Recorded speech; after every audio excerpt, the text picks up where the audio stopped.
இந்திய மீனவர்களின் அத்துமீறிய பிரவேசத்தை கட்டுப்படுத்துமாறு வலியுறுத்தி தபால் அட்டை அனுப்பும் போராட்டம் ஒன்றை வடமாகாண மீனவர்கள் நேற்று முதல் ஆரம்பித்துள்ளனர். இந்த விடயம் தொடர்பான ஊடக சந்திப்பொன்று யாழ் மாவட்ட மீனவர் கூட்டுறவு சங்க சம்மேளன அலுவலகத்தில் நடைபெற்றது. யாழ் மாவட்ட மீனவர் கூட்டுறவு சங்க சம்மேளன அலுவலகத்தில் மீனவ பிரதிநிதிகள் தபால் அட்டையில் கையொப்பமிட்டு போராட்டத்தை ஆரம்பித்தனர்.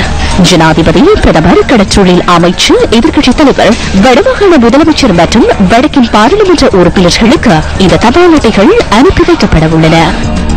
எமக்குரிய அந்த ஆரம்ப சீசன் தை மாதம் இந்த ரால் சீசன் ஆரம்பிக்க இருக்கின்றது.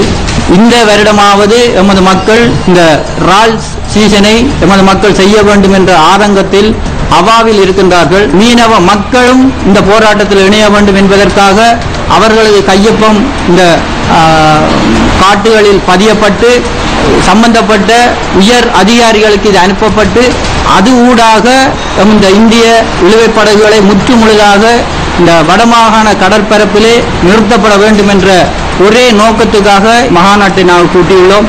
இந்தியாவுடைய மனசிலே இது எந்த அளவுக்கு சரியாக போகிறது என்பதை எங்களால் கூற முடியாது.